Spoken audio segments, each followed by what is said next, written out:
I say it all the time, I don't care what you did, whatever you did before this got you in the door, it's what you do tonight. And every time, I mean, this show delivers. I was talking to, 7 years now, 350 fights that we've had now on the Contender Series. So, I love this. I love, I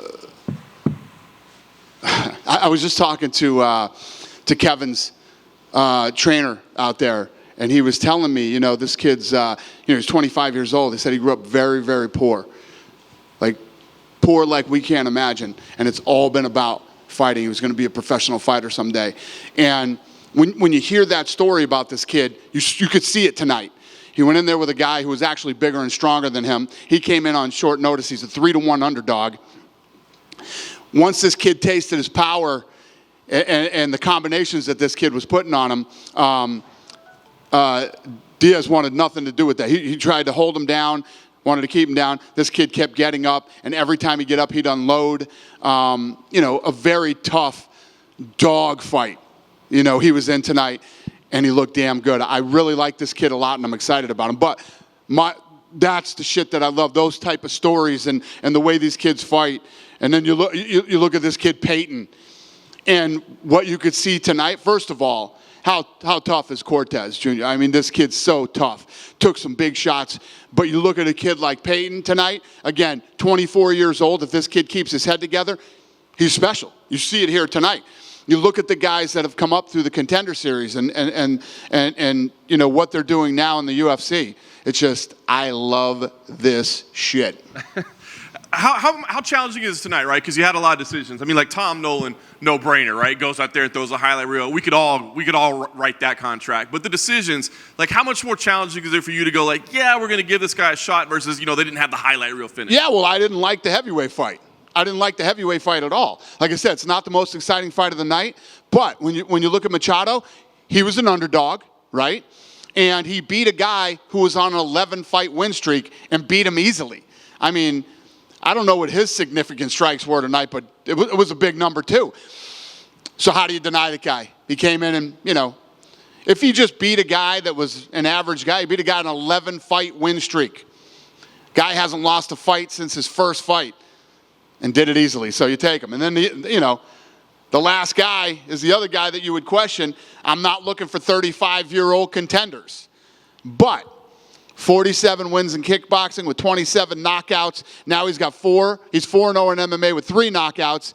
And if you look at the fact that he came from a kickboxing background and look at what he overcame tonight. He was down on the ground. He was, he was in the bottom position. He got back up. I mean, he fought a hell of a fight for a guy who's 35 and has fought his whole career in kickboxing. Yeah. So out of respect, I'm giving this kid a shot. I like it. The start of this week is a pretty banner week for the UFC Apex, right? I mean, there's all kinds of stuff going on here. I mean, well, it's a fun week. Tonight, which ended up being awesome. Now we roll right into the Ultimate Fighter.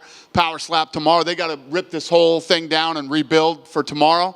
And then, Fight Night on Saturday. It's a fun week. Do you envision more weeks like this where there's multiple things happening all week long? It's all coming, man. I got a lot of plans coming up over the next 2-3 years, and we're going to be using this place a lot. Nice. A couple quick ones just outside tonight. The fans in Australia were killing us about finding out when they were getting a main event. You announced it today. I guess relieved, or what's the feeling to finally have a main event for the fans down there? Well, it's the main event we've had for a while here. We knew it was just a matter of when we were going to announce it. Yeah, good. Nice. Happy, yeah. Last thing for me, I did want to ask you, talked about the Ultimate Fighter wrapping up. Any updates on Conor McGregor, his situation? There seems to be all this discussion, like, is this fight between him and Chandler going to happen? Are there different directions? I talked to Conor, it was either yesterday or the day before. And, he's ready to fight. I said, listen, get in shape and let's figure this out. Is it still definitely Chandler? Yeah. He's fighting Chandler. Conor likes to fuck with everybody, you know what I mean? Especially his opponent or possible opponents. Yeah. Tonight, I thought Tom Nolan was a standout, right? He came in there, massive lightweight, had great hands, and he was pissed off at the guy, and you could see it. I'm curious what you thought about his performance. Yeah. Think about that, right? So he is 6'3", 155 pounds. He's a monster. Obviously, he can strike. He's powerful. He's going to be fun to watch. Again, another kid. You keep your head together. You do the right things. Bright future ahead of him. We've seen that before, right? I think that's probably one of the most underrated things about being a professional fighter and you get to this stage. If you're a young guy and you find success early, it can be tricky to keep your head together. Is that something 100%. that you try and tell them early on, like, hey, guys, don't fuck it up, basically? It's the hardest thing to do. I was just watching this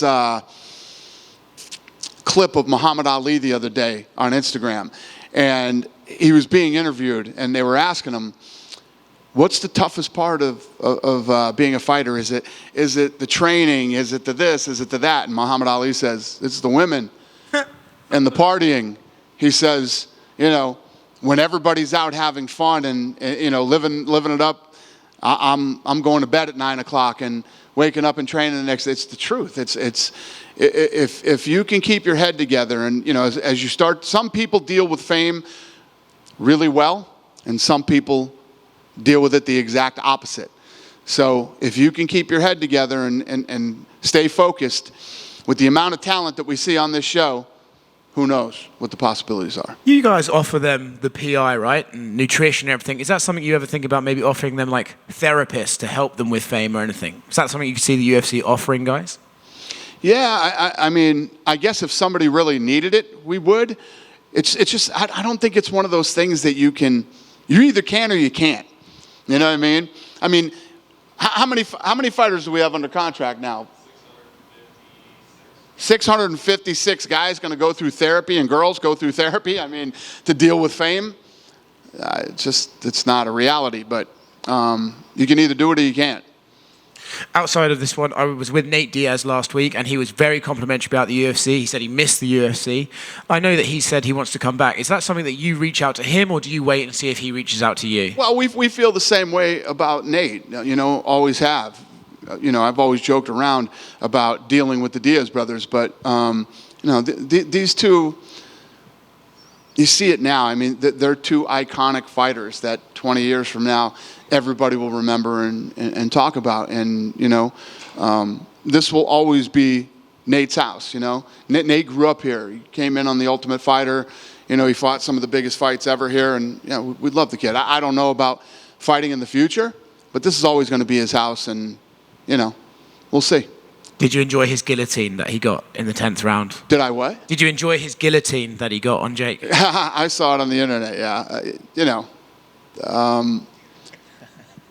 For a kid pushing 40 years old, fighting a guy 4 weight classes bigger than him in boxing and 2 in MMA, and going the distance, you know what I mean, at his age against a fucking 20-something-year-old kid, so far he's fared the best, out of everybody. He looked good. I'm happy for him. And last one for me, after a night like tonight, I know that this is probably one of your favorite things you do, the Contender Series, but after tonight, you see the fights that you have. How excited are you for the next 9 weeks? Yeah, I mean, I don't know how many more times I can say it or how many different ways I can say it. I love this show. I love coming over here on Tuesdays. I love walking in with a clean slate and not knowing anything about anybody and watching what they do. I fucking love this show.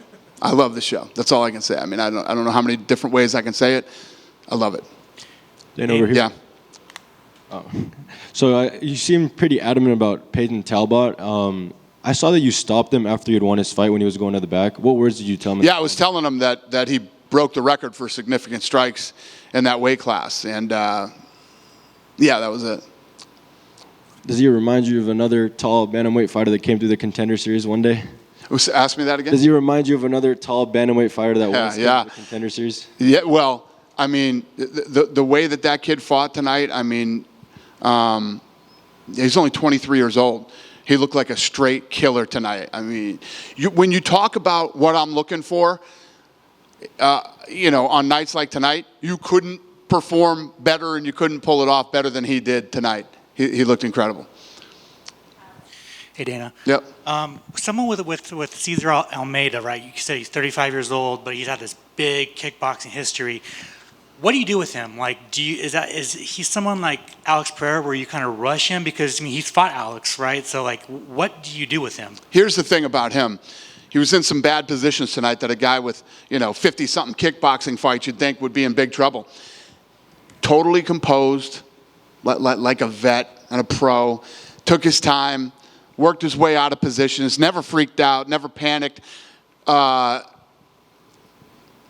think he's a guy, first of all, he's not a guy, at his age that you sit on and try to, move around. You bring him in and you throw him in there. He's got the experience. He looked damn well-rounded tonight to me. We'll see what he's got when he gets in the UFC. But like I said, this is a guy, I'm not looking for 35-year-old contenders, but you have to respect the man, his resume, and what he did here tonight. So he's going to get a shot. We haven't talked to you since UFC 291. What were your thoughts on Poirier versus Gaethje 2 and then Alex Pereira's win? Yeah, obviously, Poirier Gaethje 2 was awesome. The fight was awesome, and the card was incredible. I was on vacation watching it on TV, but you could feel the energy through the TV from Utah. And, things that I look at, for obviously, our production was flawless that night. The show was incredible. And the fighters all went out. When we do what we do best and they do what they do best, you pull off a perfect event like Utah was. Is Gaethje probably next in line? And I don't even. Is Alex Pereira next in line for the vacant title? We'll see. We'll announce soon here what's next. Wonderboy said that he wasn't paid for showing up. Is that something new in the contracts where you don't have to make weight and get your show money? Or he also said that he didn't talk to you yet. So right. So how that works is guys don't just get paid to not fight. It's not how that works. Guys have been paid. We've taken care of guys. Listen, if you come in and you're making short money, we take care of you. You come in and you don't fight. First of all, you decided not to fight. The guy was 3 pounds overweight, whatever it was. You get a piece of his purse if you take the fight.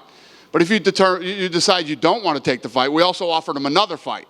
There's a much bigger story behind the scenes. And no, you don't just show up and say, yeah, I'm not going to fight. I want $250,000. Not the way it works. It hasn't worked that way for anybody. So what we do is we try to get you another fight. We try to turn you around quickly. If you don't turn around quickly, then we try to figure out, well, what did it cost for your camp? We'll reimburse you. There's a lot of different ways that this gets worked out. You don't just go, yeah, this guy's 3 pounds over, I'm not going to fight, and no, I won't take another fight 2 weeks later and pay me my show money. Not how it works. You don't fight, you don't get paid necessarily in the contract. But we always make sure that we take care of everybody. And, we're working it out with Wonderboy right now. It's all being worked out behind the scenes, and this should all be worked out by Saturday. Gotcha. And then finally, there was a COSM event in Utah, the big show. I think it's COSM. I might be. Is that the future of fighting? Obviously, you weren't there, but you did a little pre-package and kind of introduced it. To what? What are we talking about? The COSM. Oh, yeah. Did you guys go to that? Yes. How badass is that? Fucking so they came and filmed at one of the. I saw other events. I haven't seen our event in COSM yet. I saw like a soccer game and a basketball game and things like that. But yeah, I think that if you can't get out to a live event and that's in your hometown, yeah, COSM is the way to go. You go in there with some friends and watch it live, and that I think is an incredible experience. Yeah, is that going to be something that you're going to try and put on? I guess. Well, yeah, we have a deal with them. So yeah, we have a deal, and I don't know how fast those places are going to pop up or where they're going to be or any of that stuff, but it's a hell of an experience. Is that a hint that there might be fights at the MSG Sphere? Well, I listen. We're in a deal right now with MGM, but yeah, I haven't seen the inside of the Sphere yet, but the outside is, all the hype that everybody was talking about that place. I think that they actually over-delivered on, you don't want to oversell anything. There's no way to oversell the Sphere. It's one of the coolest fucking things that I've ever seen. And I was landing the other day from being out of town, and that thing was lit up. It's unbelievably impressive. Thanks, Dana. Yeah. Good? Thank you, guys.